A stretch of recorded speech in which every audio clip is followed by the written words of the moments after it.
Hey man, it's me, Kevin Smith, the annoying voice of podcasting, and you're listening to the non-annoying Three Guys in a Flick. Ladies and gentlemen, please take your seats. The show is about to begin. I'm your Huckleberry. Say when. Why, Kate, you're not wearing a bustle.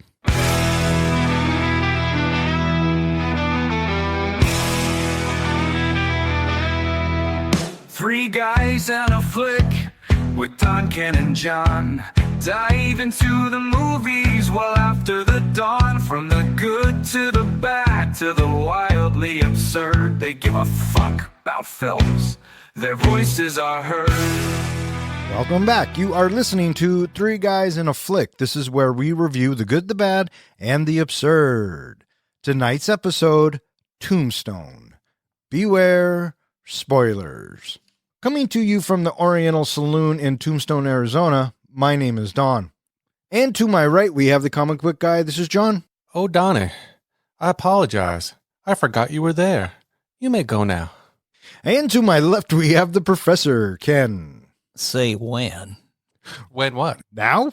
Tonight, we are talking about Tombstone. We chose Tombstone because Val Kilmer recently passed away, and we wanted to pay tribute because we grew up watching his movies. And speaking for myself, he was one of those characters that I always remembered growing up, and I've always liked me a Val Kilmer movie. It's a sad loss. And so I think Tombstone is probably in his top 2 performances.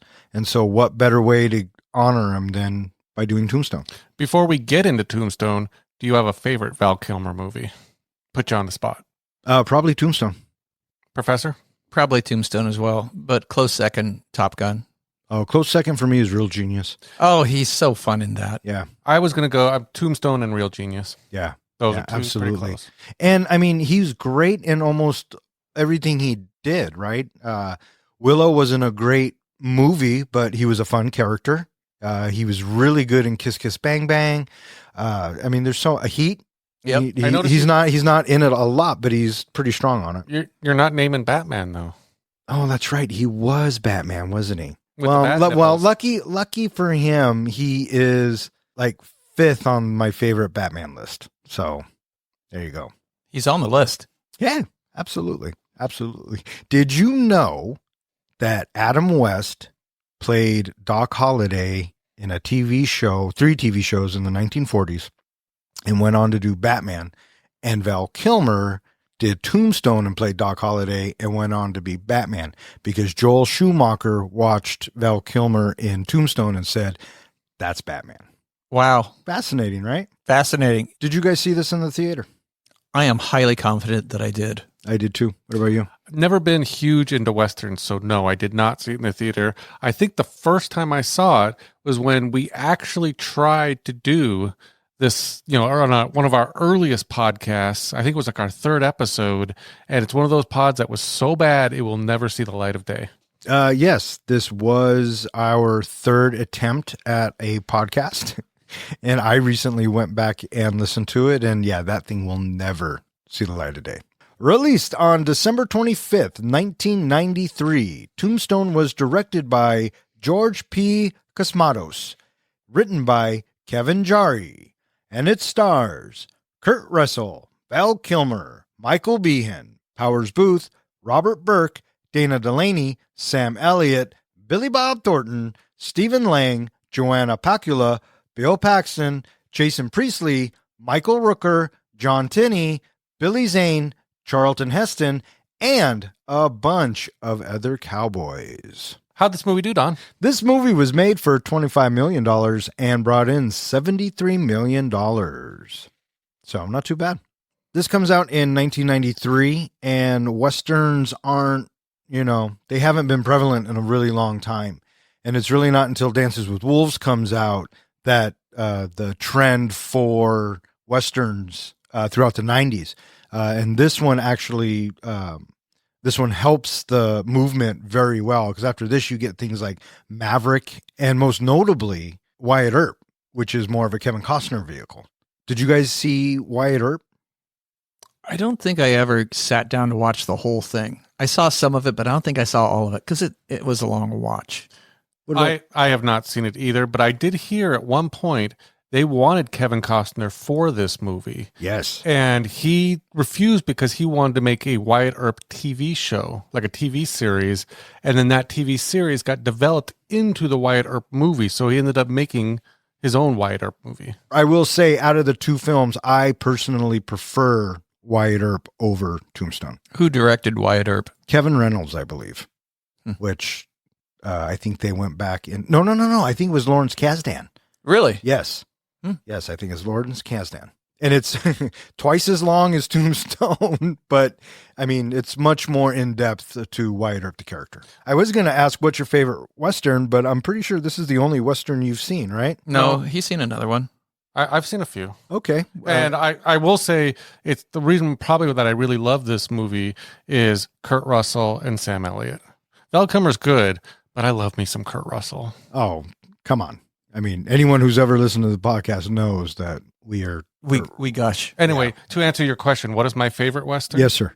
I might have to lean towards, well, there's obviously Blazing Saddles, but that's out. That's not my favorite. 100 Ways to Die in the West. Oh, the Seth MacFarlane one? Seth MacFarlane one. Oh. That's not surprising. No, not at all. What about you, sir? If I were to go with a favorite Western, Good, Bad, and the Ugly. That's a solid choice. Can I give a second one? No. What about you? I would probably say The Unforgiven. That's such a good movie. Yeah. Such a good movie. And it's older Clint Eastwood. Yeah. And, I mean, good. The Dollars trilogy are fantastic. Yeah, but The Magnificent Seven is fantastic. But the story in that works so well just because of where the man with no name had already been, and now here he is as an old man. This movie is directed by George P. Cosmatos, which is funny because Kevin Jarre was actually the original director, the writer, and he lasted about a month. He got overwhelmed and way behind schedule. The producer's like, what the fuck is going on here? So they fire Jarre and they are looking for a director. Wasn't it Sylvester Stallone that suggested him? Yes, because Sylvester Stallone and Kurt Russell are buds. And Sylvester Stallone worked with Cosmatos on Rambo 2 and Cobra. So Cosmatos lands up directing the film. But there's a rumor out there, and you can tell me if it's true. It's not a rumor. That he was just the face and the name. There was really a different person directing this movie. Who really directed this movie, and who was the creative control? It was Kurt Russell. Russell made a deal with Cosmatos and Jarre saying that he would not say a word until they passed away. And it was maybe 10 years ago, Kurt Russell came out and Val Kilmer validated it that Tombstone would not be as successful as it was without Kurt Russell. And 93, he has pull in Hollywood as well. Speaking of Kurt Russell, we have reviewed a few Kurt Russell movies here on The Three Guys, and we just gush and love him. In his filmography, where does Tombstone lie? It's near the top, but you obviously know what my favorite is. Big Trouble in Little China. That's my top one. What about you there, Guy? Maybe Tombstone. He is really sexy in this. Yeah? And he's such a badass. It's the mustache, isn't it? So it's his best. You think it's his best performance? You know, off the cuff, that's where I'm thinking. Yeah. I would say that for me, Tombstone falls probably like in the 10th spot. He's good. I mean, because he's fucking Kurt Russell. But, you know, I think that I like Cash better, Snake Plissken better, McCready better, Burton better.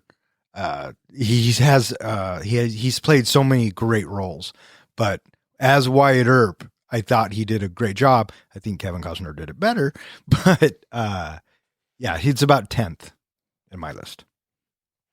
The late great Val Kilmer as Doc Holliday. I thought he did a fantastic job, especially since he was really trying to capture that Southern gentleman, and he got it. He did it. Yeah, this is easily my favorite role for him. Yeah, I would agree with that. Followed closely by, I think, Iceman. Yeah, that's my number 2. So, Michael Behan, Johnny Ringo. Well, I've got a favorite for him. I do too. They might be the same. Has to be Terminator for me. I know a lot of other people will say other movies, but I liked him in Terminator. That's really good. That is, but I was going to say Aliens. He's good in that, but I think he's better in Terminator. That's cool. Powers Boothe. Powers Boothe usually plays the corrupt politician in a lot of movies, it seems, or just the corrupt bad guy. This one, he played a crazy guy, and I thought he did a good job. Oh, I like Powers Boothe as the antagonist villain in this film. I thought and I love his fucking mustache. So, what 2 movies of his did we review? Sin City and Red Dawn. Bam. Yeah, and he was great in those as well. Of course, we cannot forget another Aliens alum, the late, great Bill Paxton. Mm-hmm. I thought he was all right as Morgan. He didn't blow me away. He was kind of demure, but watching it now, I mean, it's Bill Paxton. He's a background character, really. Yeah, kind of. Next question. Favorite Bill Paxton movie? He was a lot of fun in True Lies. He was. Is the slimy used car salesman. Yeah. Aliens always comes to mind as well. He's wonderful in Aliens. Yeah. But I'm going to say, and this might be controversial, you might be saying my same one. My favorite Bill Paxton movie is Twister. Oh, he's fun in that. Yeah, and that's what it is. He's fun, and I believe that he's that character. For me, and I'm hoping someone will actually put it into the Broncos helmet, Weird Science. Chet, the older brother. God bless America, I was already thinking about that. That was a fantastic pull. I was already thinking that. Yeah, that might be my number 2. Of course, we cannot forget Sam Elliott. The classic cowboy. Absolutely. Yeah, he makes a cowboy movie. I mean, him and his mustache can do no wrong. I agree. Favorite Sam Elliott flick? I'll just throw it out there, Roadhouse. Yeah, solid choice. We Were Soldiers.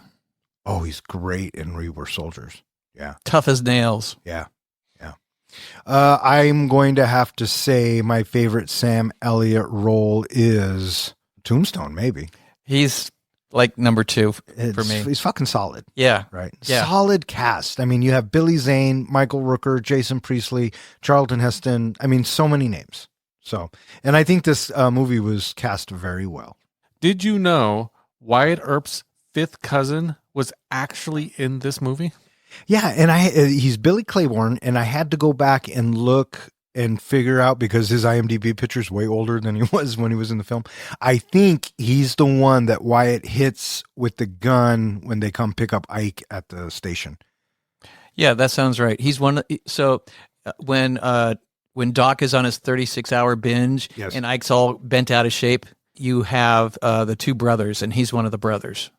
Right. I guess another actor, Stephen Lang, who played Ike Clanton.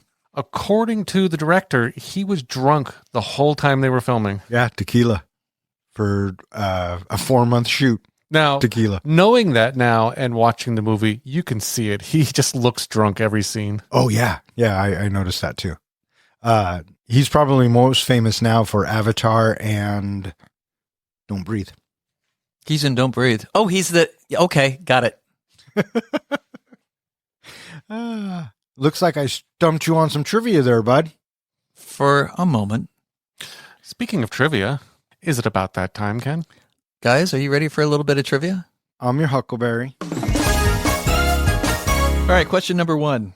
What is the saloon name of the place that Wyatt gets acclaim in after arriving at Tombstone? Done. That was a tie. 1, 2, 3. Oriental. Yep, tie. You motherfucker. What is the name of the card game played that Wyatt oversees? Don. Pharaoh? Correct. Question number 3. How many cowboys end up fleeing from the gunfight behind the OK Corral? Don. 1. I am going to say 2. You are both incorrect. Is it 3? It is 3. Okay, so tie. Question number 4. As Doc lies in bed and talks to Wyatt about Ringo, what does he tell Wyatt why Johnny wants revenge? Don. John. Don. Because he was born mad at the world and he wants revenge. I thought it was just because he was born. So The both answers are correct, but it is absolutely more concise with John. He says 2 words, being born. Oh, okay. So we're at a tie. So question number 5, I believe, is a tiebreaker. When Curly Bill meets Wyatt for the first time, how much money does he win? John, No, motherfucker. John, 500. 500 is correct. And so for this round, it goes to John. Congratulations, buddy.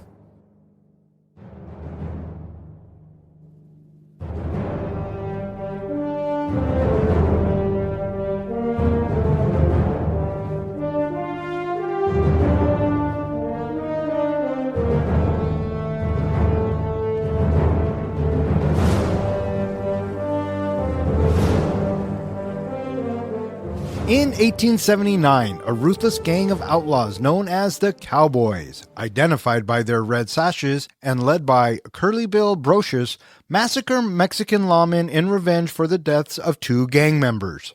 A priest warns them that their crimes will bring divine retribution. Meanwhile, Wyatt Earp, a retired lawman with a formidable reputation, arrives in Tombstone, Arizona with his brothers Virgil and Morgan to start a new life. They reunite with Wyatt's close friend, Doc Holliday, a skilled gambler and gunslinger battling tuberculosis.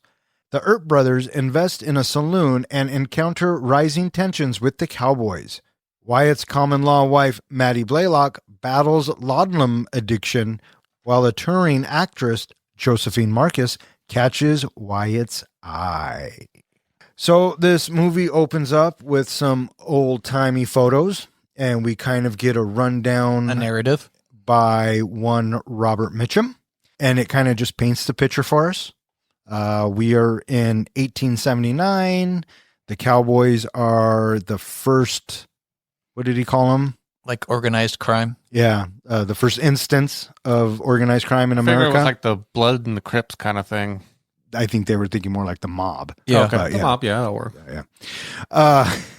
Bloods and Crips. Well, they were wearing red. Yeah. And then we cut to a big wide shot, some horses, and we are about to crash a Mexican wedding. What did you guys think of this opening and the introduction to our villains? I just remember the first time I saw this movie, I was confused as hell. I'm thinking, is this in Mexico? Like, why is this movie being filmed in Mexico? I thought it was supposed to be in Arizona.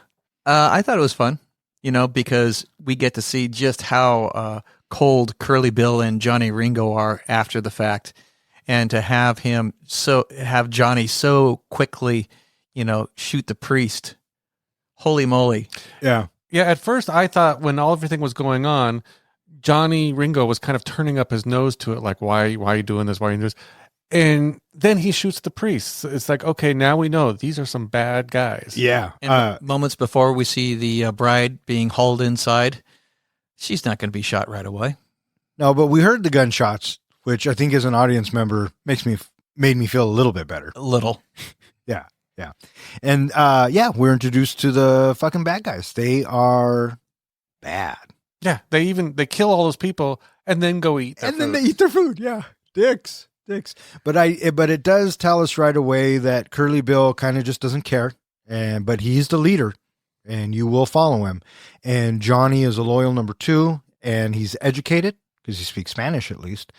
And he obviously doesn't give a fuck because he pops the priest. Right. He instantly berates one of the other members of the gang about how stupid he is that he didn't understand the priest. Yeah, because the guy's Mexican and they're speaking Spanish. Right. Yeah. But of course, we get our opening, in the opening, we get our foreshadowing for the whole movie, which is divine retribution is coming for them. Yeah. On a horse, a white horse. It was from Revelations. So, yeah, I agree.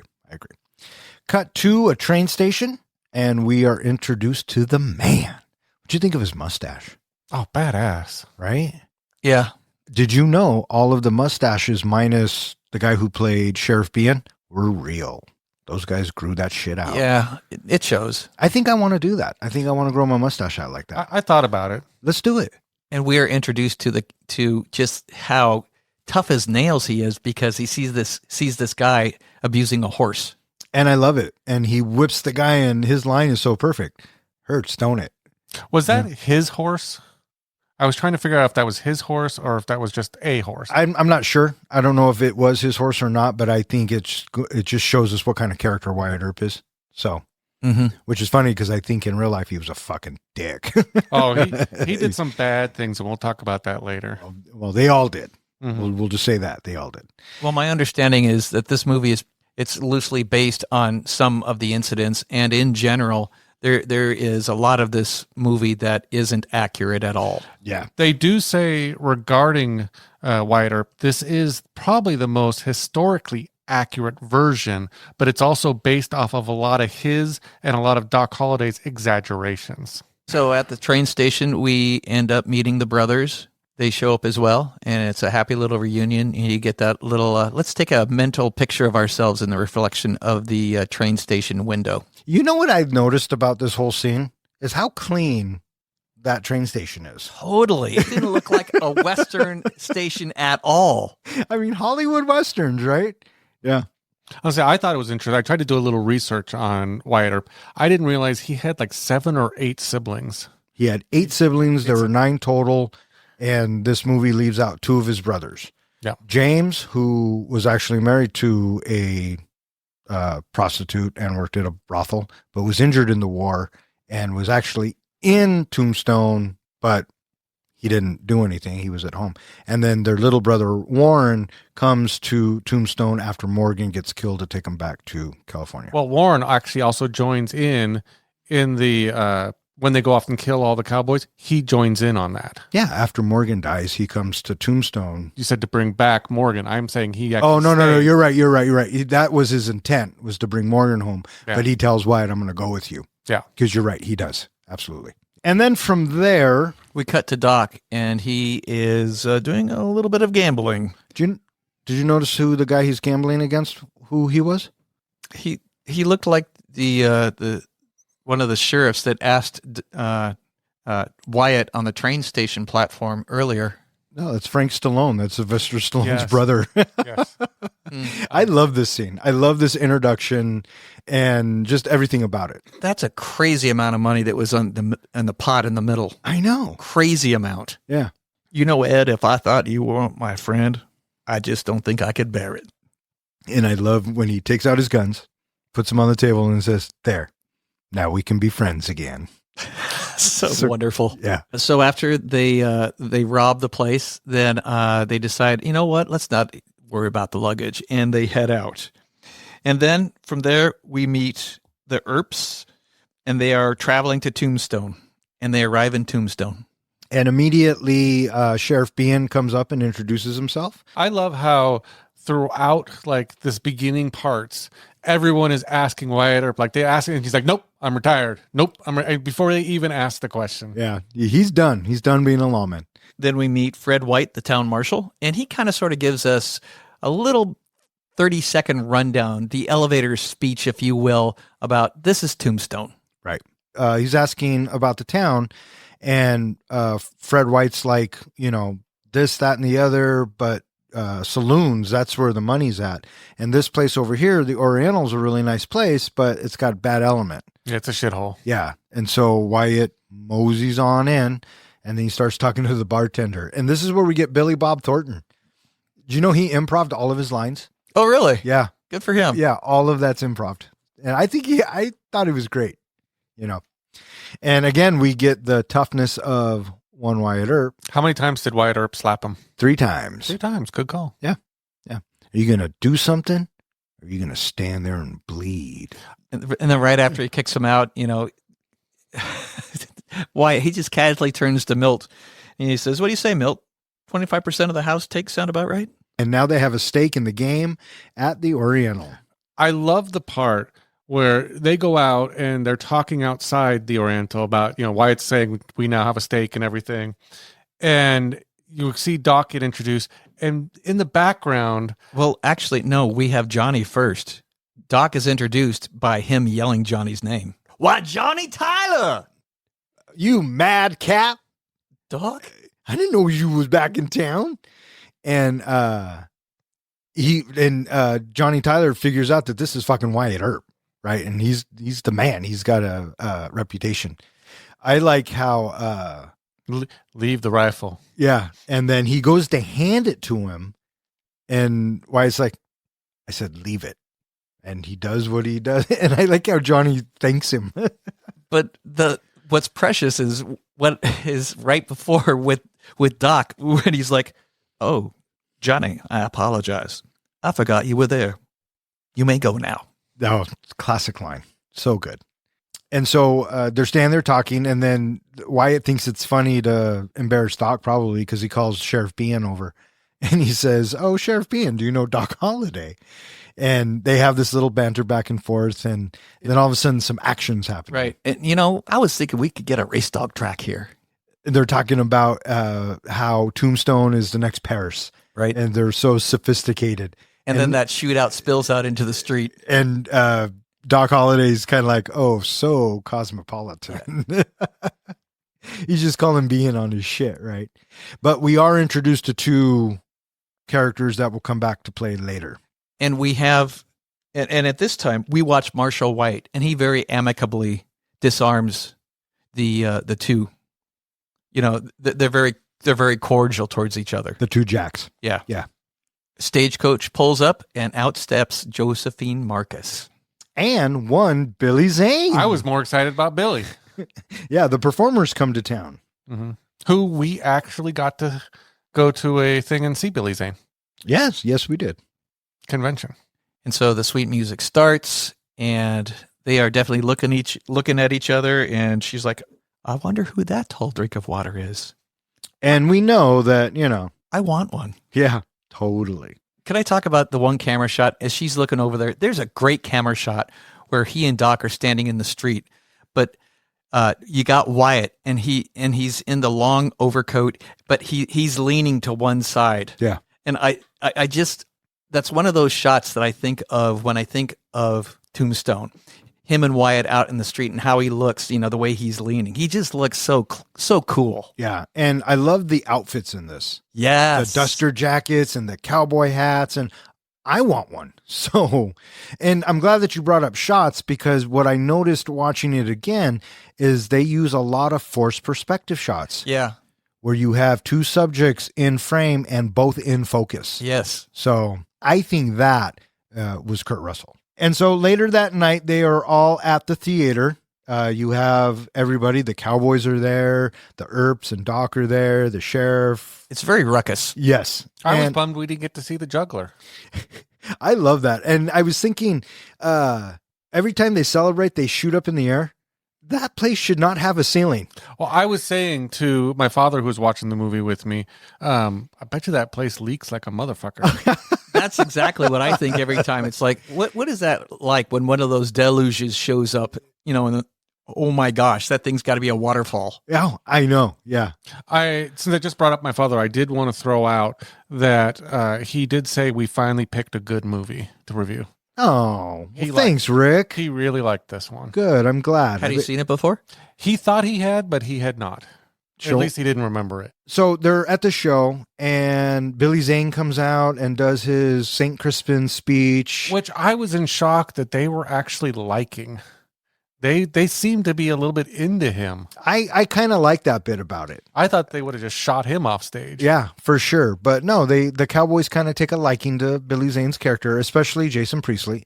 Yeah, I think it's probably because they hadn't seen anything so sophisticated before. I agree. And so they go along with it, because after his bit is the Faust bit, and they really enjoy that. And it turns out that Josephine played the devil. And Doc keeps teasing Wyatt about it. And so the show's over. Everyone's leaving. And Wyatt and Morgan have to go to work because they're faro dealers at the Oriental. And initially Maddie, she's like, no, come be with me. He's like, go do your opium and go away. Kind of. What we get from this, we see that things are a little bumpy between the Mr. and the Mrs. Yeah. So they're at the Oriental, and Doc and Wyatt are having a conversation at the bar. What would you do if she walked in here? She? And then after that, yes, you know damn well who I mean. That dusky-hued lady Satan. That's who I'd probably Anyway. And then he's like, I wouldn't do a fucking thing. And Doc's like, okay, bud, because guess what? Here she is. And Billy Zane also comes in, and everybody's very accepting. And when she walks in, she starts dancing with a bunch of people. And then she goes to Wyatt to dance with her, and he refuses. Mm-hmm. And she looks so dejected. Yeah. But that gets a callback later on in the movie. Absolutely, it does. And Wyatt calls himself an oak or something. No, he doesn't. Oh, Doc does. Yes, I stand corrected. You're an oak. Yep. And then we cut to their Wyatt's dealing. We don't cut to, but Wyatt's dealing the game. Right. And in walks Curly Bill Yep. and Ringo and Ike. And Ike's running his mouth because they figured out who Wyatt is. And it felt like Curly Bill was walking up just to make sure that Wyatt wasn't going to start any shit because he was a lawman and the cowboys are outlaws. Yeah, I think Curly Bill just wanted to check him out. Right. Lay of the land. Yeah. But Stephen Lang, clearly drunk, right? Kansas law dog. Law dog doesn't come around here. And Wyatt's so cool. Yeah, I heard you the first time. Deals. Curly Bill wins $500. And like he looks at Ike and says, "Shut up, Ike, leave him alone." And they start talking about Wyatt being retired. And then Johnny looks at Doc and says, "You must be Doc Holliday. Are you retired too?" And this just starts a great confrontation between them both. Mm-hmm. One of my favorite scenes is the whole Ringo pulls out the guns and throwing around all the guns and doing all the fancy stuff.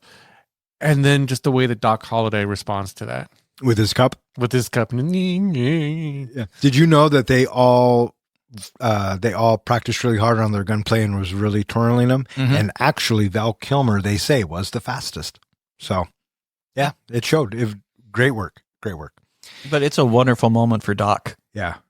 because he captures the moment. Because it's very tense, right? Because they're both speaking Latin and everybody is on edge and Johnny's pulling out his gun, whipping it around, but the cup bit diffuses it and we can move on.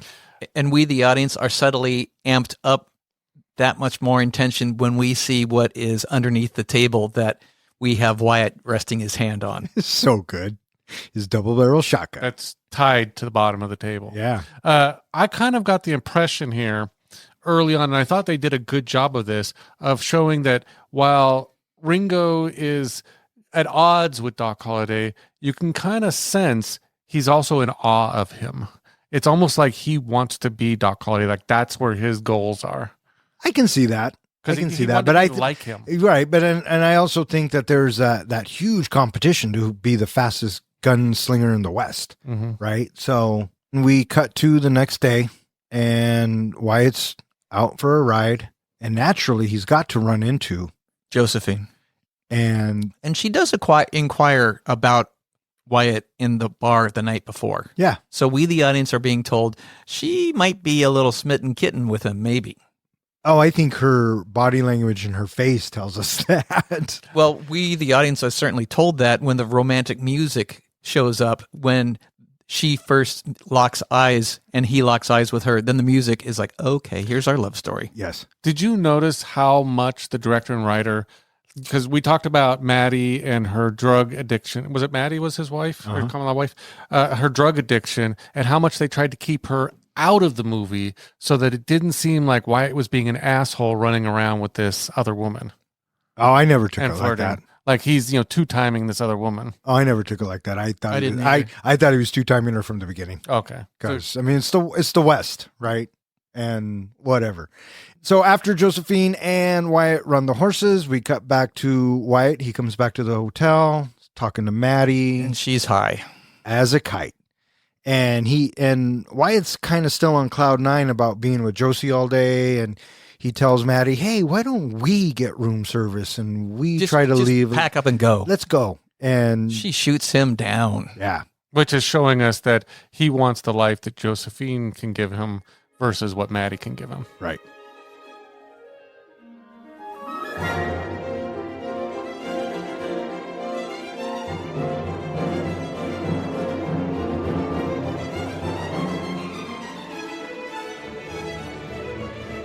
Chaos escalates when Curly Bill, high on opium, shoots and kills Marshal Fred White. Wyatt arrests him, but the outlaw is acquitted due to a lack of evidence. Frustrated, Virgil becomes Tombstone's new marshal, enforcing a weapons ban that sparks the legendary gunfight at the OK Corral, where the Earps kill several cowboys. In retaliation, the cowboys ambush Wyatt's brothers. Morgan is killed, and Virgil is permanently maimed. Wyatt, now a U.S. Marshal, vows revenge. He forms a posse with Doc Holliday and the others to destroy the cowboy gang. They begin a campaign of retribution, killing several outlaws. In a dramatic river shootout, Wyatt guns down Curly Bill, striking a major blow to the gang. And so we cut to an opium den, and Curly Bill's there, and we know no good can come from this. And he's just tripping, and eventually he heads out to the streets. And he starts firing his gun. We cut to inside the bar, and everyone's having a good time, and Sheriff Bean runs in and says, you got Curly Bill out here shooting his gun. Somebody better do something. And I like what the mayor says. Well, you're the sheriff. But due to technicality, Marshal Fred White has to go. Well, I like how Take White over. just says, leave it alone. He does. He says, you could just leave it alone. And Fred's like, no, I gotta go. I gotta go stop it. And you know right there. Yeah. The smart thing to do would be to wait till you hear click, click, then you go out and confront him. Yes. Hindsight being 2020, sir. But unfortunately, Fred White goes out there and he almost gets Curly to give up his guns, but Curly Bill thought he was being funny. And I think he accidentally shoots Fred White. Actually the verdict in court that the gun accidentally went off. Yeah, and because he claimed that, it really was an accident. Well, before White dies, he tells the onlookers or whatever, this was a total accident. Mm-hmm. And Powers Boothe kind of plays it like that too, really. Yeah. Fred, you know. Mm-hmm. And then Wyatt comes in and Cole cocks the fucker. Mm-hmm. And I like this scene. When the cowboys show up. This is a lot of fun because Wyatt's not backing down. And before the cowboys show up, the townspeople are like, we're going to lynch him. We're going to hang him. And Wyatt's like, no, you're not. He's going to go to court and stand before a judge. And then the cowboys come in and Ike's like, you let him go, law dog. And he rushes him. And then Wyatt, when he puts the barrel to his forehead. Just you, Ike. You die first. Everyone else might get me, but you die first. He's bluffing. No, he's not. It's such a good scene. And here come the guys. And Doc. I love this line. This is a great line too. You're drunk. You're probably seeing double. I got 2 guns, one for each of you. So good. And then Virgil and Morgan come rushing out and everything de-escalates and the cowboys are like, we'll see you. We'll see you soon. And then we get to hear that the case ends up being dismissed for Curly Bill because nobody saw it happen. No witnesses there. Yeah. And this must be some time because at least a couple days later. Right. The whole time period from the start of the movie to the end of the movie historically should have taken 3 to 4 years. Yeah. You're absolutely right. That's why this is a great condensed version of what happened. So Wyatt, he ponders, maybe, they should open up their own place and they could make some real money. And it's at this time Virgil's kind of being a little grumpy. Yep. He's still on Wyatt and Morgan's side. He's still not getting involved, but you can tell that he's getting a little bit more grumpy about the situation. And then the mayor comes in and he says, before you tell me no, would you do it? And then Wyatt, of course, says, no, I'm busy playing pool. And he looks over at Virgil and says, what about you? You were a lawman. You want to be marshal? And Virgil's like, nope. And the mayor gives him a guilt trip and leaves. And then we cut to, Virgil walking down the street and some nonsense and shenanigans happens. He saves a kid from getting ran over by a horse. There was gunfire happening. And then he sees the lady with the scar down her face. Yep. And I think that must be the last straw because we cut to a sign being posted into the ground saying you cannot carry your firearms within within town, and it's Virgil who's doing it, and he's got the badge. Mm-hmm. And I like this scene because Wyatt comes riding up, and he's like, "Are you fucking kidding me? What the fuck are you doing? We talked about this. I told you no." Yeah. And Virgil has a good point. We're trying to make money off these people, and at the same time, we're letting all of this bad stuff happen. And we've been lawmen before. I mean, that's what the Earps were from the very get-go. Wyatt's like, "Morgan, you talk to him." And I like oh God. Yeah, he shows him the badge. He says, well, like you said, Wyatt, you got to back your brother's play. And so now Morgan and Virgil are marshals, and Wyatt's like, fuck, this is not going to be good. But here, and he gives him up his gun and takes off. The next scene we get Wyatt. He shows up at the Oriental, and Morgan comes rushing over, and he's like, "We need to do something about Doc. He's been sitting here going for 36 hours straight." And Val Kilmer does such a good job. I mean, he looks like he's been up for 36 hours straight. And he's playing poker with Ike and one of the other cowboys. And of course, he wins again. 12 hands in a row, I think is what they say. Yeah. The McClary brothers. Yes, thank you. It turns out that Ike's getting a little mouthy, and Virgil's already in a bad fucking mood. So you poke the bear, Yep. it's going to happen. But the only thing that stops Doc from playing cards is he gets sick and passes out, right? Because the tuberculosis is kicking his ass. Mm-hmm. Plus, the woman he's with keeps feeding him drinks and cigarettes. I didn't realize, but that was his common law wife, and she stayed with him. Mm-hmm. Big Nose Kate, Yeah. although they never call her Big Nose in this movie. Originally from Hungary. And so they take Doc out, and Ike's still running his mouth. And I love when he smacks the bartender. "I don't take no lip from no bartender neither." Such a fucking drunk. And he backs up and he bumps into Virgil. And he just clocks him. And I mean, I guess that was the thing to do back in the day, was just pistol whip a motherfucker, right? I mean, I guess it's better than shooting him. And so they take Ike to jail to sleep it off. We see Wyatt, he's getting himself dressed, and he finds a lot of bottles in the drawer. And he confronts Maddie about it. And she's like, "Fuck off, I got headaches." And she refuses to admit there's anything wrong. And then she just kind of sort of really lays into him, and she confronts him, and she's like, I will go with you. I will do what you want, but you have to tell me, standing right in front of her, that you have no feelings for that woman. Can you do that? And Wyatt just stands there. Yeah. And he won't say it. Mm-hmm. So now we're watching Ike leave the jail the next day. And the cowboys come pick him up. And that one, the Wyatt Earp, the distant relative, this is where Billy he comes Claiborne. in. Yeah. And he starts mouthing off to Wyatt Earp. And Wyatt Earp's like, "Easy, kid."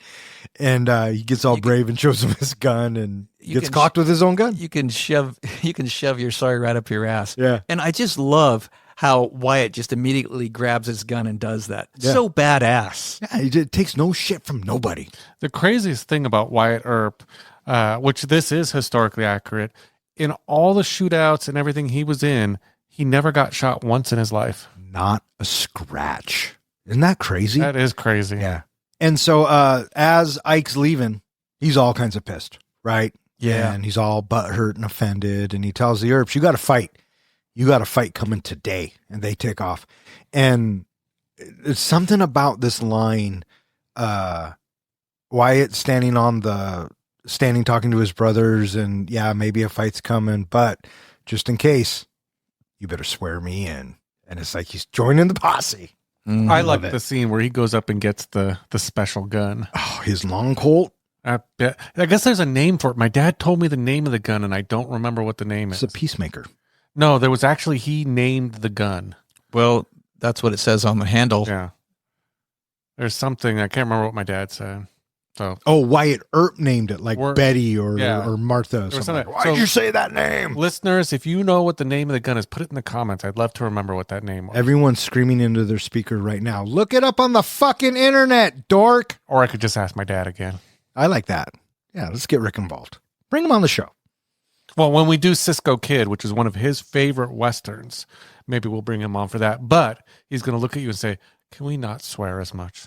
And I will look at him and say, I will try. And then we'll have your father sitting behind my dad giving you that look. Shit. The next shot we get is a wonderful forced perspective shot. Kate is outside listening to the prognosis that the doctor is giving to Doc Holliday in bed. It could be 2 years, it could be 2 days, nobody knows. Yeah. It's very endearing to listen to Kate and Doc going back and forth because they truly do have feelings for each other. But Doc, he's worried about Kate as he withers away, I think. And he's like, you should move on to greener pastures. And she's like, no, you are my man. Here's another cigarette and hang on, let me take care of you. And, well, That's a good woman. you're not going to say no. Yes, it's true. You are a good woman. But then again, you may be the Antichrist. As she's, Yes. taking care of him. Next shot we get. Oh, this is bad. 6 cowboys riding into town. Oh, shit. And I guess the issue with it is they're not turning over their guns is why Virgil has to go after them. Right. And Wyatt's like, dude, it's a misdemeanor. Let them fucking sleep it off. They're drunk and then they'll leave. And Virgil's like, no, motherfucker, they are breaking the law. And if we can't have any type of law, then there's no law worth having. Yeah, and ultimately he says to Virgil, stay calm and use your head. It'll be all right. Just the same, though. Guess you better swear me in. I love that bit. Gives me chills. Like, oh, fuck, here we go. And then he goes home to grab the peacemaker.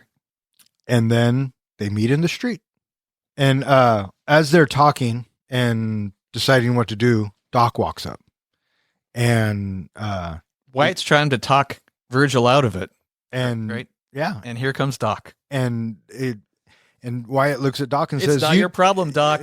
well, that's a hell of a thing for you to say to me. And after he says that, you notice he goes stands with Morgan and Virgil. Yeah. It's like 3 against 1. And Wyatt has no choice but to say, all right, Virg, what do you want to do? And so, give Doc the shotgun. And they start their walk. And then that burning house behind them. How did that house start on fire? Who knows? But the point is, it's a wonderful little backdrop to tell us this is what's coming. Hell is coming. Yes. Right? Yeah. And it's a classic shot. The 4 walking down the road, and then to break up the tension and give us some levity, a little kid pops out. That little motherfucker is lucky that Doc didn't blow his fucking head off. Tell me I'm wrong. And so they get to the back of the OK Corral, and Bean comes running out and says, don't worry, I already disarmed him. It's fine. What a little weasel. Because he did not. And they walk back and they see the 6 cowboys, and they all immediately reach for their guns. And Virgil's like, wait, whoa. We're here to disarm you. And I didn't want this, right? But there's a standoff, and And we get a close-up of their eyes. it cuts back from one to the other to the other. I love the wink. Totally. Improvised. Absolutely. Also, his whistling down the street was too. Mm-hmm. Yeah. But that wink, and then Wyatt's reaction. Oh, God. Because he knows what's about to happen. Yep. Here it comes. And here's the shootout. What do you guys think of the shootout? Historically, I guess the OK Corral fight only took 30 seconds, which this took a little bit longer. Well, yeah, we had to drag it out just a hair. Just a hair. I thought they did a good job with the different camera angles, the different shots, showing people's faces as they're about to do something stupid. Yeah. That line that one of the cowboys gives to Doc, I've got you now, you son of a bitch. And then Doc's reply, You're a daisy if you do. was actually witnessed by somebody. Yeah. And apparently he actually said that during the gunfight. Yeah, I heard that too. I liked his response after killing the guy. Well, you're no daisy at all. Yeah. Behan comes out. All right, all of you are under arrest. And one of my favorite lines is when Wyatt walks up to his face. I don't think I'm going to let you arrest us today, Behan. Yep. It's really good. What do you think of Ike being stupid, going through the window and then starting to shoot out the window? Like, first he doesn't have a weapon, but now he's got this rifle and he's shooting at them. I'm surprised he didn't get killed then. Me too. And out of all of them who I wish would have gotten shot, he doesn't. Yeah, he's like Return of the Jedi Salacious Crumb. Oh, the yeah. little mousy guy. Yeah. Yeah, you want to see him get it, and it doesn't happen. Yeah. Yeah. And Josephine, she comes running out, and she has this wonderful glowing light behind her, and and then she spots Wyatt, and here comes Maddie. She gets to witness both of them staring at each other. Nice. awkward, right? Yep. And then Love the look that Doc and Wyatt give when they look at each other after the fight is over, right before they start walking up the street. like, good job. And Thanks. I got your back. Yes. Yes. And then you get the score and they kind of Yes. walk away. Yes. That, it's this unspoken bond that they have with each, that these two share with each other just with a look. It's so good. Yeah, I agree. Next shot we got is the funeral procession of the Cowboys. Ringo's pissed. Everyone's pissed. They have that. They're holding a sign that says murdered in the streets of Tombstone and this, that, and the other. Ringo wants blood. He does. And a little bit later, a very drunken Johnny, he confronts the Earps.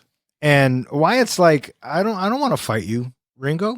And Ringo's like, I don't give a fuck. I want to play for blood. And they turn and they walk away. Yeah. Right? They have their backs to him. But there's Doc sitting in the chair watching this unfold. He does take out his gun. He's just kind of holding it there for a second. But when he gets out of the chair, He puts it behind his back. and then he says that fucking line, I'm your Huckleberry. and it's cemented in stone ever since. So a Huckleberry is somebody that is known to be able to get a job done. Yes. He's your handyman that you can count on to rely on. The job will get done. Don't Yeah. worry about it. Yeah. Yeah, it's like a sidekick is what I've read. Now, there was a rumor a long time back that it had something to do with Mark Twain and Huckleberry in the Tom Sawyer book always being there for Tom Sawyer as, his Huckleberry, but that's completely false. I read that is not true. It really was a widely used reference to being someone who is of aid. Mm-hmm. Yeah. So in a rage, Johnny, he's just yelling, I'll put you out of your misery. And then, Same win. yep. Same win. And then Curly Bill, he intervenes Yeah, and he they stop him. realizes this is going to go down badly. And he as he's pulling Johnny away, he goes, now's not the time, but don't you worry, we're going to get him. And I like what he says after he releases him. He says, I hate to think of what's going to happen when Ringo runs this outfit. Which is foreshadowing. Yes, it is. Now it's nighttime, and Bihan, he comes to tell Josephine that after tonight, there's going to be only one man in charge of Tombstone. We start with Josephine. She runs to the Earp's wives, and gutsy, right? And she comes in to warn them that, something's going to go down. And then I completely forgot this scene even existed. And then we see Virgil, he's heading home. Right. And Morgan and what's his name? Wyatt are at the Oriental. And someone comes in and shoots up the Earp's house, but they miss. All the wives survive. Well, the interesting, this shows, how kind of badass the women are because they get shot at and you notice they took it pretty well. They weren't cowering or screaming or hiding behind things. They were like, oh, well, someone just shot up the place. Yeah, well, it is the Old West. They That's might what be I'm used to thinking. it. And then we get Virgil, he comes back to the Oriental, and Wyatt's like, did you forget something? Turns out he had been shot. And I guess this happened on December 28th, 1881. And I thought it was interesting. They talked about when they show him with the doctor and everything, and he's being worked on. They said that he'll be lame in his arm from now on. He won't have the use. Do you know what happened to his arm? Like why his arm was, besides being shot, what specifically caused it to be useless? No. They removed 4 inches of bone and his elbow. Oh, well, there you go. So that's why he lost complete use of his arm. Yeah. That'll do it. That will do it. And Wyatt's, I like how he says, I told you this would happen. And Virgil's like, not now, No. dude. Yeah. And so Morgan's all pissed off. And instead of going to see if his wife's okay or if everyone else is okay, He's just shooting pool. he's going to go shoot some pool. At first, when he stormed out, I'm thinking he's going to go try to find somebody. But no, I didn't realize he was going to play pool. Yeah. And so when Wyatt goes outside, he sees McMasterson and the 2 Jacks right up. And McMasterson, Michael Rooker, was a cowboy and he said, "What happened to your women and all of this? I had nothing to do with. And here's my red sash. I'm done being a cowboy." And the two jacks are like, "If you need us for anything, let us know." So we get the doctor trying to help Morgan, but it's not going well. Well, first we're in that hole. He's playing billiards, and you see him get shot through the window. Like you see the bullet come in and get him in the back. Yeah. And which that actually took place March 18th, 1882. So it was, like I said earlier, it was months later that scene actually happened. And so Morgan is bleeding out on the fucking table. Which is a shame for that table. That's fucked up, dude. Doctor couldn't get the bullet out. And so Morgan's pretty much fucked. And I kept thinking, the guy's pretty much fucked, as you're saying, and you can't get the bullet. Well, if he's already fucked, go for the bullet anyway. He couldn't find it. He couldn't find it. It was too deep. I thought he just said it was too deep. Yeah. Well, it was too deep and he couldn't find it. So he had to give up. And Morgan dies right there on the table. But I thought it was interesting because earlier they had a talk about religion, and he mentioned that he had read a book that you see a light, and it was kind of sad at the end when he made the whole comment of, "There's no light." I don't see anything. It is sad. Mm-hmm. And Wyatt's devastated. Wanders out to the street in the pouring rain. Josie comes out. Is that when there's Maddie thunder comes in the out. background? Yeah. Because I guess from what I read, that wasn't added in. That was actually happening during that scene. So Josephine comes out and he tells her to go away. And then we see Maddie come out and then she turns away. Yeah. You sleep the bed in, you make, right, Wyatt? There was also something interesting that I read about this scene. You know, Wyatt Earp gets blood all over him and all over his hands, and he goes out into the rain, and you notice that blood does not wash off his hands. Well, because it's mixed with a bunch of Caro syrup. Well, the director said that was on purpose to show that there is blood on his hands, that this is what it's done to his soul, and that there will be more blood on his hands. It was purposely meant not to wash away in the rain. So now we have the Earps, and they are leaving town, and Curly Bill and Johnny Ringo, they're just sitting there looking on. Which was kind of like what happened earlier Well, when the Cowboys were riding with their dead. And first time I saw this scene actually fooled me because Wyatt basically says, "You win, we're done, I'm leaving." I like what Curly Bill says. Bye. And then Ringo. Smells like somebody died. Jesus, Johnny. I like the chemistry between Powers Boothe and Michael Behan. It's good. It's good. And then Curly Bill says to Ike, "Take Sitwell and go to the train station and finish this motherfucker." And then we cut to the train station, and this is one of my favorite scenes. I really like this. Because you think the Earps have all gotten on the train. Yeah. Yeah, Stillwell and Clanton, they are thinking, we got the upper hands on this, and we're going to ambush them good. Yeah, and I remember seeing this in the theater, and when I didn't see it coming, and when Sitwell says, "Hey, Maddie, where's Wyatt?" And you hear, "Right behind you." It was one of those moments in this movie where you go, "Fuck yeah," right? Because then we get that great speech. All right, Clanton, you called down the thunder. Well, now you've got it. So run, you cur. And tell the other curs the law is coming. You tell them I'm coming. And hell's coming with me, you hear? Hell's coming with me. Yeah, such a great speech. And then we see that Wyatt, he now has Doc by his side, but he also has the two Jacks, motherfucker. Yeah. In what Turkey Creek and Texas Jack by him as well. In what scene? I can't remember exactly. Was it this that Wyatt cuts Ike with the spur on his boot? Yeah, because he's talking to Ike. That was where fuck moment for me. Yeah, and I like how he opens up his jacket and he says, "You see that, Ike? That says U.S. Marshal," which really means I can do whatever the fuck I want, and he does.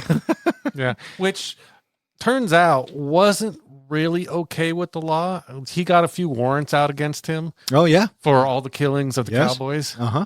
And in fact, later on, we see Cowboys with badges. They ended up getting deputized to go after him. Yeah, no, this is just straight up murder in this next montage bit, because this is the first montage of the Cowboys getting it. Yep. right? They're riding. It's a great shot that we open up with. You get that red sky and that bright orange sunshine and the silhouettes of the riders coming towards us. Yeah. Great looking shot. And this is very Hollywood Western as well. You know, he's riding into places and just shooting people cold-blooded style. Yeah.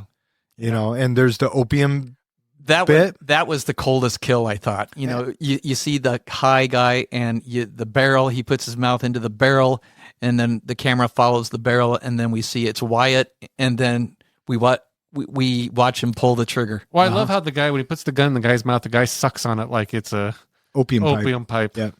Wyatt Earp did say, you know, from now on, I see a red sash, I'm killing the man wearing it. Yes, he did. And he is. And then we cut to, they're at a riverbank.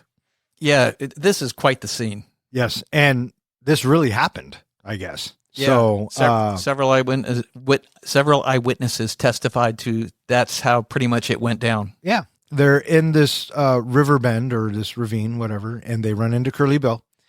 And Now they're pinned down in a crossfire. and they can't get out. And Doc's like, Wyatt, what are we going to do? What are we going to do? And I like how Wyatt just says, no.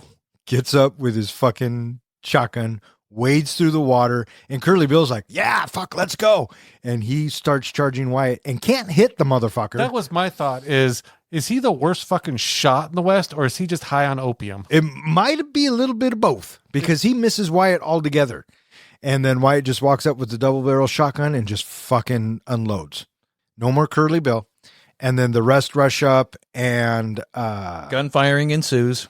and it's fucking crazy. More murder. Didn't like one of the Jacks or something say, did you know he was going to do that? And the other one says, I didn't even know that kind of thing existed. And this is where Doc gives that line about this isn't revenge. It's a reckoning. Yeah, because Sherman, he says, well, if they were my brothers, I'd want revenge too. And yeah, that's where, no, make no mistake, it's not revenge he's after. It's a reckoning.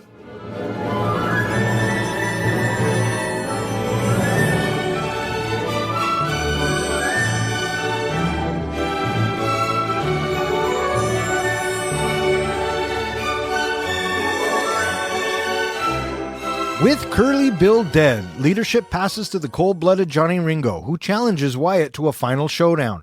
As Doc's health deteriorates, the group finds refuge at Henry Hooker's ranch. Ringo murders former cowboy ally Sherman McMasters and demands a duel. Doc, determined to end things, arrives at the meeting spot ahead of Wyatt and confronts Ringo. In a swift and deadly duel, Doc kills Ringo, ending the cowboy's reign. Wyatt and his posse finish dismantling the gang. Ike Clanton escapes, renouncing his red sash. Doc eventually dies in a Colorado sanitarium. Encouraged by his friend's final words, Wyatt reunites with Josephine and begins a new life. The epilogue reveals the fates of the remaining characters.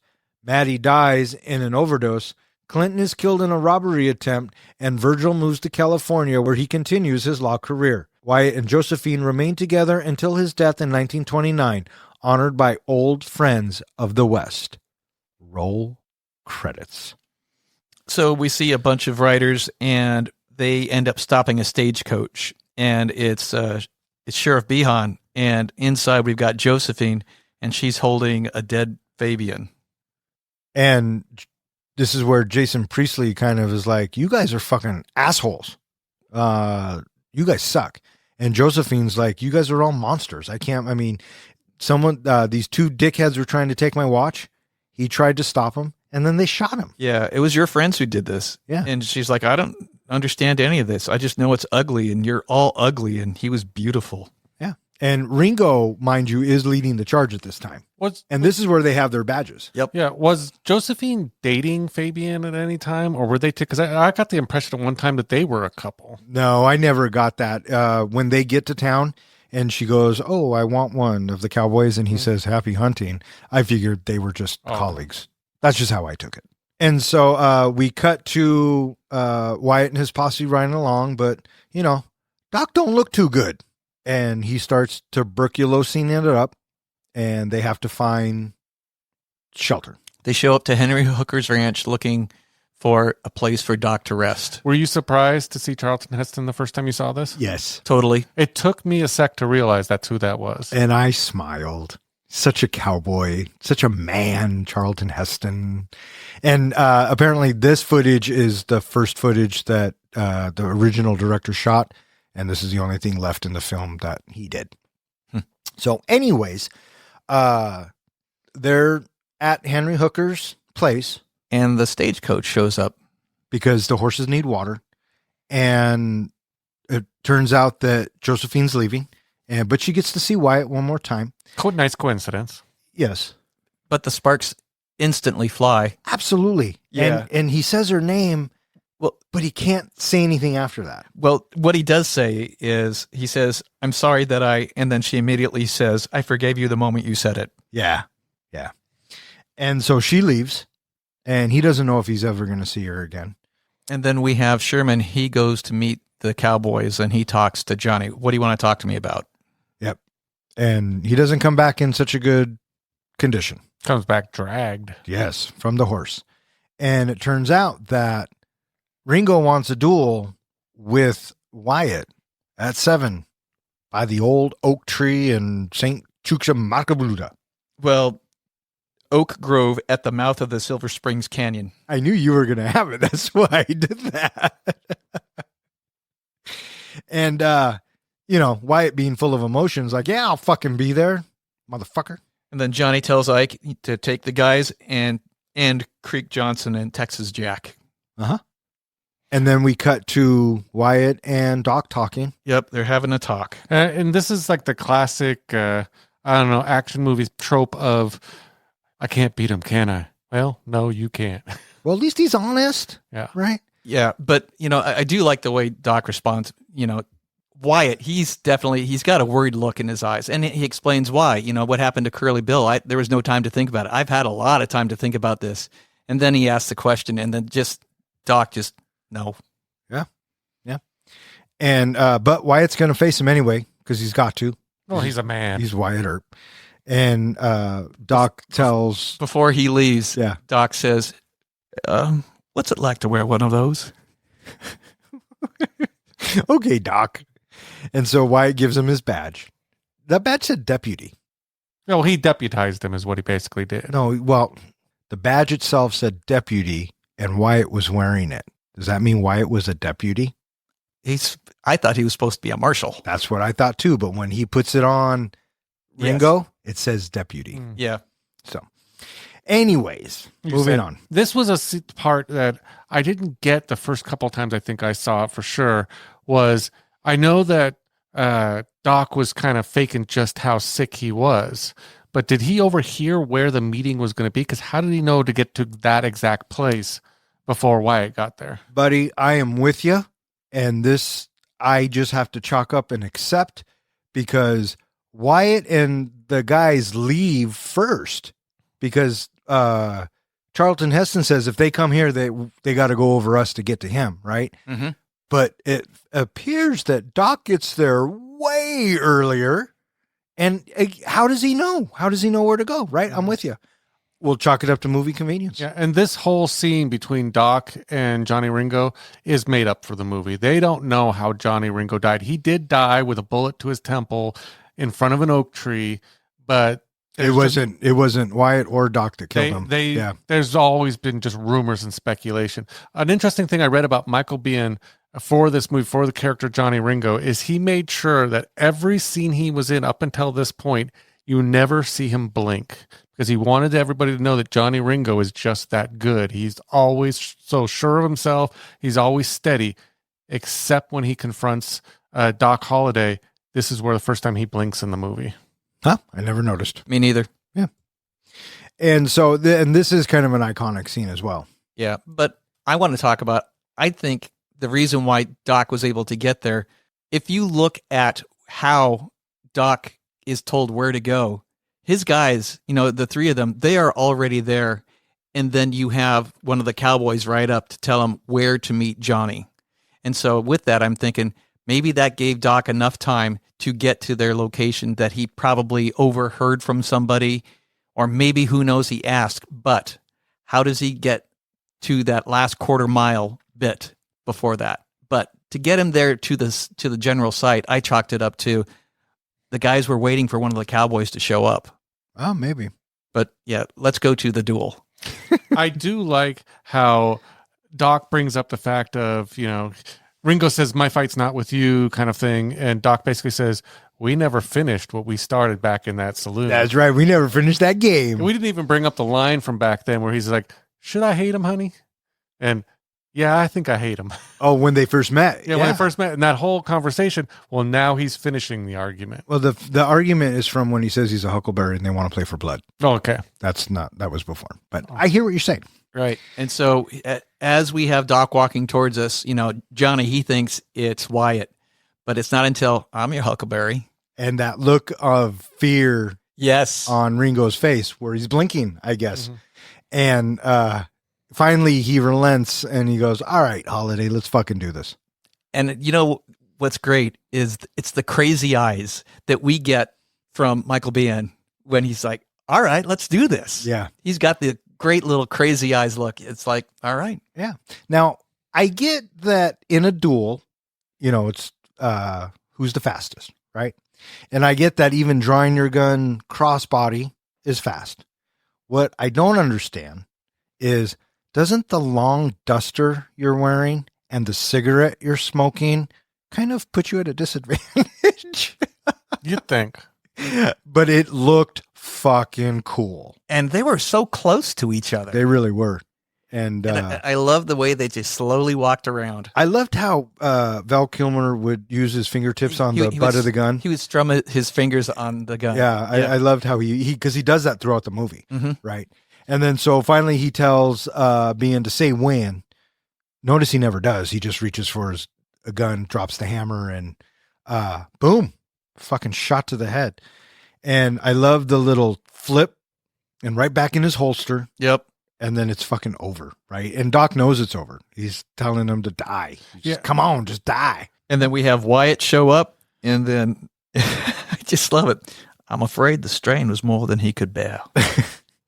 And Wyatt's confused. He doesn't understand. The last time he saw Doc, he was fucking dying in a bed. Yep. And Doc admits, well, I might not have been as sick as I said I was, right? And then all right, let's finish it. And this Indeed, sir. And this kind of kills it for me. And not kill it's the wrong term, but I mean this bit makes me laugh. More montage, it's more killing, and it's more killing of the cowboys, and they're chasing Ike, and he takes off his red sash and throws it in the air. And then the handshake. The handshake. Come on. What's with the handshake? Come on. I was watching it last night, and if you look really closely, I'm not sure if they're actually riding horses in that moment. They might be on a sled They or something. awfully close to each other. Yeah. But then we get the wide shots of them riding, and they look really good. And apparently the actors are the ones who rode the horses. So I saw a continuity error this time around. yeah. Yep. It's right before Ike loses his sash. We get a brief shot of the horses running by us, and there's 5 horsemen. Oh, Sherman's in there. He's dead at this point, but they got 5 horses, not 4. right. So they used footage from the first montage Yep. and put it in the second montage. I always thought that during this scene or the scenes of the montages, they needed some like Rocky music in the background. Something like that. Yeah. But we get the iconic Tombstone theme. So that's got to be worth something. Right. And then we cut to The Glenwood Sanatorium. So Wyatt comes in and Doc's in bed, and The priest is there. and it kind of feels like this is one of Wyatt's normal visits. And Doc's like, you got to stop this, dude. Go live your life. Go live your life. I'm dying. You need to go live. Go find that actress He gets the cards out. and do it for me. And Wyatt has the cards and starts playing and doesn't want to pay him no mind until Doc looks at him and says, really, if you had any feelings for me, if I was ever your friend, fuck off, go live and do it for me. Did you read how they filmed this scene? How Yeah. they got Val Kilmer. Like, I don't know if it was his idea or what, but how they gave him the shakes and the white look and everything. Yeah. He laid on a block of ice. Yeah. That's pretty good. And you can see it in his performance. So Now, there was something, he said a line at the end. I'll be damned. I'll be damned. Now, there's debate on whether the actual line should have been, I'll be damned, or isn't that funny? But do they say earlier on what that meant? Like, did they hint to it, or do you just have to know the history? You just have to know the history. Because Doc Holliday was a gunslinger, he always assumed that he would die with his boots on. And when he looks down at his feet and he doesn't have his boots, he says, I'll be damned, because he's going to die without his boots. So Apparently, he actually uttered that phrase right before he died. Yeah. And then we cut to what I think we could probably have cut out of the movie. It was a Hollywood ending. It very much was a Hollywood ending. I think Robert Mitchum's narration at the end telling us that he ends up with Josie would have been just fine. But we cut to Denver and he goes in. I probably didn't want to end on a sad note. They wanted to end on a happy, let's get back together note. And it was a Disney studio, so that makes sense. And it's a callback to what you said earlier. Josephine asks Wyatt, what do you want to do first? And Wyatt says, the first thing you wanted to do when you met me. And you know where my mind goes. But it was a dance. Well, of all the lines in the movie, there's some great quotable lines. This is the one that actually made me snicker a little bit, was when he says, I won't have any money, but we'll make do, and we'll, I'll give you everything I can, blah, blah, blah. And she just turns and goes, I'm rich. My family's rich, which has never been confirmed. So I think that was a Hollywood ending. They stayed together for 47 years up until his death, and they basically died penniless. They didn't have any money. Yeah, 1929. Because after he leaves being a lawman, they go to California, and he does get into the Hollywood scene. Yeah, he also becomes a boxing referee for a while. Yep. He does racetrack stuff. He opened up a bunch more saloons. They always kind of failed. And John Wayne was one of his pallbearers, I believe. Him and Tom Mix. But John Wayne mirrored his whole persona after Wyatt Earp. So John Wayne, we get in the movies, the actor, he mirrored that after Wyatt Earp. So there you go. Cool. And that was Tombstone. All right. What do you guys think? You guys ready to rate this flick? I'm ready to rate this flick. What about you, Johnny? Are you ready to rate this flick? I'm your Huckleberry. Hey, Professor, how do we do our ratings? We do our ratings on a scale of 1 to 5 fucks. 5 fucks is a movie that we think is cinematic gold. A 1 fuck movie is one where you get done watching it, you're thinking, I'm never watching that again. And what's a 0? A 0 fuck movie is where you get done watching it, you turn to your buddy and you're like, oh, for shit's sake, what the hell? Why would you make me? I want 2 hours and 10 minutes of my life back. Or in other words, we just don't give a fuck. All right, Professor, your pick, your review. Tombstone is a fantastic Western for me. It is such an enjoyable watch. It has such a wonderful Hollywood feel to it. It's bright and clean. The music is fun. Delightful characters. Love Kurt Russell, Val Kilmer, and having Sam Elliott as one of the quintessential cowboys. He just oozes cowboy machoism, and Curly Bill, so iconic with his bright red shirt. But Johnny Ringo, love Johnny Ringo so much, especially when he spars with Doc. There are so many wonderful Doc moments throughout the movie, and he's easily my favorite character in the movie because he has such a charisma and sophistication to him. And I think that he is written very, very well. And having the closeness that is apparent between Doc and Wyatt, you get that moment after the shootout where, why would you do that? Wyatt Earp is my friend. Hell, I got lots of friends. I don't. It's just so satisfying to, see Doc being Doc in this movie. The music works well. And I think that, when it comes to Westerns, this is definitely one of my favorites. I have several Westerns that I enjoy so much because I do have a soft spot for the Western genre in general. And, watching it, it's been a couple of years since I've seen it, but it's enjoyable every single time I watch it. And the movie has many moments where it's, as it approaches, oh, I like this scene. Oh, this is really good. And so if you haven't watched it in a while, give it a watch because it is definitely a fun movie. I'm giving Tombstone 4.25 fucks. 4.25 fucks from the professor. All right, you or me there, guy. I'll go next. All right, you go next. But before I do, Don, you want to guess my rating on this? Sure. I think you are going to give Tombstone 3.25 fucks. Is that your final answer? God damn it. Why do you look at me like that? Okay, you're going to give it 3.5 fucks. Is that your final answer? Okay, 3.5 fucks. 3.5. I'm not usually a big fan of Westerns, but Tombstone easily cracks my top 5, maybe even top 3 of the Westerns I've seen. Kurt Russell absolutely owns the role of Wyatt Earp, but it's Val Kilmer's Doc Holliday that steals the show with every line. And the fact that Kurt Russell directed this movie makes it even more impressive to me. You can feel the effort to stay historically grounded, but also they're not afraid to embellish to make the story more fun. It's gritty, stylish, and quotable. And as the professor was mentioning in his review, you kind of see things and you look forward to things every time you see it.